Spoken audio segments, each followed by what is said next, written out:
5천만원짜리 차가 8천만원이 된다? 실제로 차를 사보신 분들이라면 공감하실 겁니다.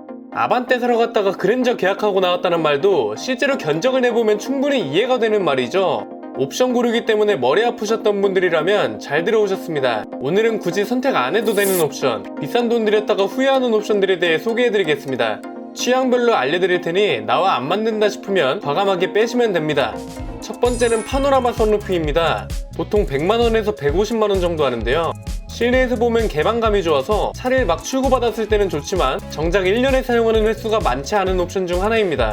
세차를 안 해주면 지저분해져서 아예 커버를 닫고 다니는 차주들도 많고요.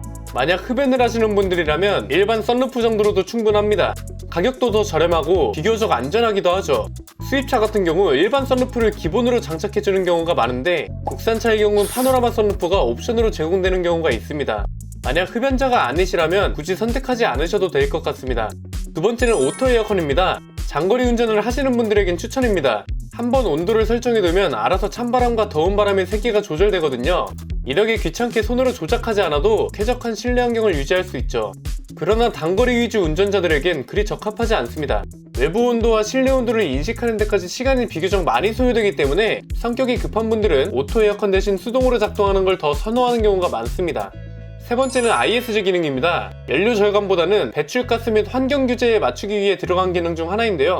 정차 중 시동을 일시적으로 중단하는 기능이기 때문에 더운 여름철에는 에어컨 바람이 약해지는 등의 불편을 감수해야 합니다. 주차 중에 작동되거나 언덕에서 작동될 때도 있는데요. 이때 차량이 움직임이 불안정해질 수 있어서 싫어하는 분들이 많은 기능 중 하나이기도 하죠. 이 기능은 선택이 아닌 강제적으로 장착되어 있는 경우가 많은데요. 버튼으로 끌 수 있는 차라면 시동을 걸자마자 아예 버튼을 눌러야 하는 귀찮은 상황이 발생하고 끄는 버튼이 없는 차도 있어서 당황하는 경우도 있습니다. 구매하기 전에 꼭 확인해 보시는 게 좋을 것 같네요. 간혹 아예 이 기능이 빠진 차들도 있기 때문에 알아보면 이득인 기능이기도 합니다. 스마트폰 무선 충전 기능도 요즘 많이 적용되는 옵션 중 하나죠. 충전선을 연결하지 않고도 충전할 수 있어서 좋다고 생각하지만 막상 사용해보면 그렇지도 않습니다. 무선 충전이기 때문에 발열이 심하고 충전 속도도 느려서 장거리 운전하는 분들에게나 적합한 기능이죠. 스마트폰을 미러링하려면 충전선을 무조건 연결해야 하는 차들도 있기 때문에 굳이 필요 없다면 빼는 게 좋은 옵션입니다. 다음은 자동 주차 기능인데요. 와, 자동으로 주차가 되는데 이걸 빼? 하시는 분들도 있겠지만 전혀 안 멋있는 옵션 중 하나입니다. 내 차에 처음 타는 친구들에게도 과시하기 민망한 기능 중 하나죠. 자동 주차 기능은 초보 운전자들에게도 별로 도움이 안 됩니다. 주차하는 속도가 웬만한 초보 운전자 저리 가라 할 정도로 느리고요. 좁은 공간에 주차를 했는데 운전자가 못 내릴 정도로 융통성 없게 주차를 하는 경우도 있거든요. 요즘 현대기아차 옵션 중에 리모컨으로 주차하는 기능 같은 건 유용할 줄 몰라도 자동 주차 기능이 좋다는 분들은 거의 못 본 것 같습니다. 반자율 주행 기능도 상황에 따라 부적합할 수 있습니다.